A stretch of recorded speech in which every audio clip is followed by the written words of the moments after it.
Hey guys, Victory123 here. Welcome back to another video. This is episode number 32 of the Hoffenheim Career Mode series, and the start of the third season. So if you guys are excited for the start of this third season, it would be much appreciated if you left a like and subscribed. That would be much appreciated. And comment down below, what do you think of the signings that we might make this episode and the next few. So it would be much appreciated. I want to interact with you guys as much as I can. So leave your suggestions down below. And, heading into the third season, obviously we didn't qualify for Champions League like we wanted last season, so that's our main focus. This year, maybe challenge for the title, be up there with Bayern. I'm not necessarily thinking we can win the Bundesliga, but definitely we probably can stick close to Bayern, and hopefully in the Europa League we can go all the way to the final and hopefully get our first silverware of the series. So going into the season, as you saw last episode, Valen actually declined his contract, so that's one of the first things I'm hoping to fix. I don't think he'll want to leave. Now the second captain we've had to made in our spell at the club, but I think I'll stay. We'll just need to add a little more money with our new budget, and let's hope at the start of the new season here we can make some good signings, hopefully challenge for the title, and in Europe hopefully win the Europa League. So going in, we start off with about 20 million euros for our budget. Our league objective is to qualify for the Champions League. And domestic cup, I think it was round of 16. So I think those are all achievable. In the domestic, in the Deutsche Pokal, I'd like to go a little further, so maybe we can do this season. And the first thing to start off with here is putting players on the transfer list, such as Kaderabek, who didn't have a really good season. Just putting older players as well who might be regressing, or just putting some younger players on the loan list to hopefully progress their stats. And going to the season, we don't have as much money as I would like, 20 million. And probably our main target right now is some form of fullbacks. Looking at the squad right now, before we make any sales, we probably need some fullbacks. Right back more than left. But I would like to get from both sides because we've been kind of struggling. We were really struggling there last season, but to help our defense out here on pre-contract, we saw Rudiger come into the team. So really good German defender. He's really fast. He has decent stats. He has really good physicals, but now with training, we can prove those defending stats. So he's going to be a really good backup defender for us. Can play in the right back role as well.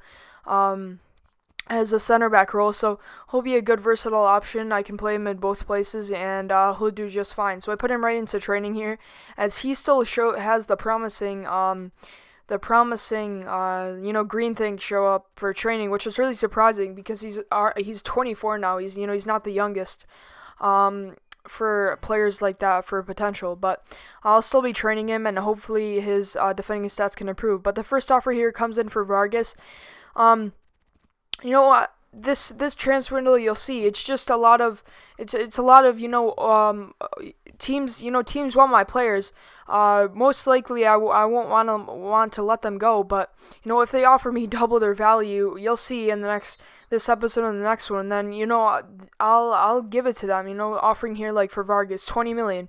It's 6 million over his valuation. If I can get that much for him, that'll be great. Same thing for Ryan. Teams were willing to pay last season. I think we went upwards of like 29-30 million. So if I can get that for him, he's worth 10 million. So as you'll see throughout this transfer window,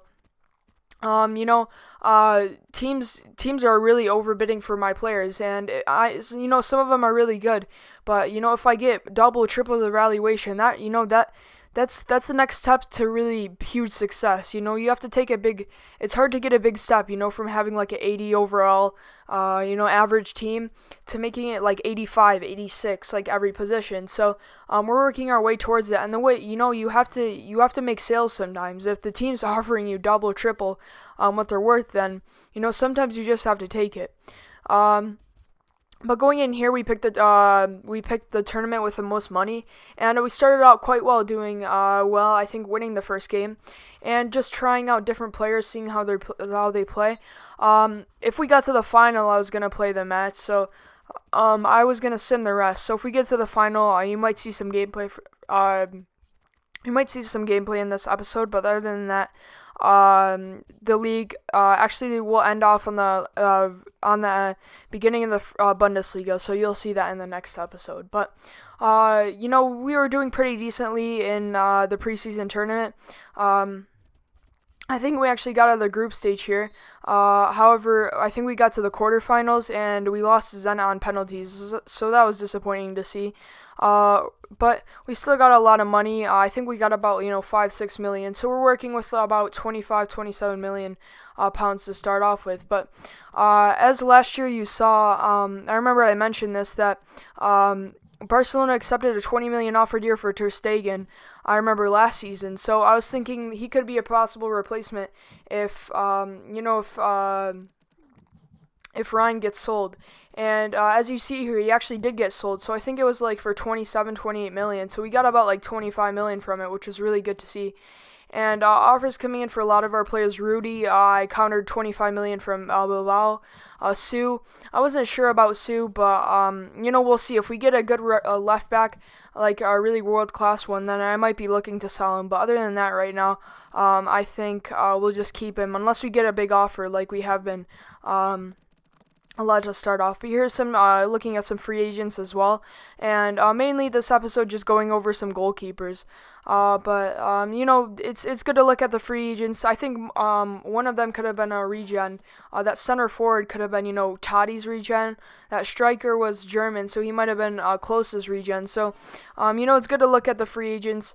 After the second, third season, because some of them are pretty good and they had actually pretty decent stats. So maybe they can help us in the future. But Rudy was really worth a lot, so I thought I could get a lot of money for him this window. So I offered around 25 million to Bilbao, and I'll see what they say. But just going in for a lot of players this episode. This is a little sped up, so if you guys want to stop at any time, feel free.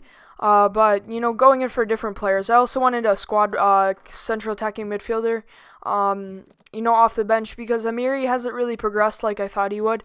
And even though he's a decent player, I think for this season we're in the Europa League too. So playing on Thursdays, that takes a really lot out of your team. So main focus this window is to get really good squad depth in the squad. Because we play a lot of games, midweek games, so we have to get a really deep squad, have a good second team that can compete in Europe, and hopefully you can make the right signings and do that. I think you saw as well, I think eventually Sue sold on here, and another player did too. This is going by really quickly, but as you see, we have 80 million already, so we're just, it's not that I don't like the players, but we're just getting so much money. I think it was Kovalenko. Watford paid 25 million for him. He was only worth like 10. Like that's more than double his valuation. If we get that much money, then obviously I'm gonna accept it. So now we're going in for some players. Now that Rudy and Kovalenko got sold, we really needed help at the backs, help at the midfield position. So I went in for players like Dahoud, who really impressed me. His stats were really good. I went back in for Linetti. I really wanted to see his, I really wanted to get him because you were looking at it in the first season.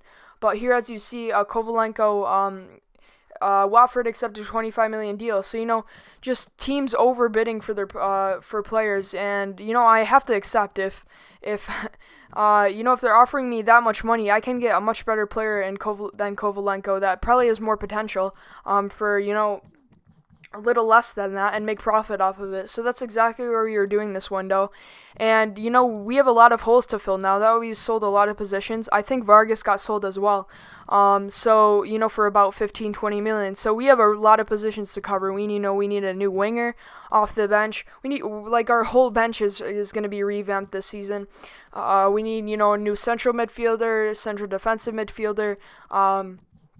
center attacking midfielder potentially, and some fullback cover. So there's gonna be a lot of holes to fill. But here we have some offers getting accepted. Leonetti for $9.5 million, which would be a really decent deal. He's 78 overall. I wanted to use him, and probably with a little bit of training, he can become into a really good player.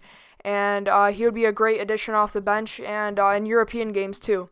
But going in here to finish off the episode, we're just offering a few players contracts, but deals, and hopefully in the next episode, we can have some of these teams accept the deals and build a really decent squad. So if you guys enjoyed the episode, please remember to like and subscribe. We made a lot of sales, so next episode, let's hope we can get a lot of transfers in, and really revamp this squad, the squad depth, to start off the season. So if you guys enjoyed, please remember to like and subscribe. But other than that, have a good day.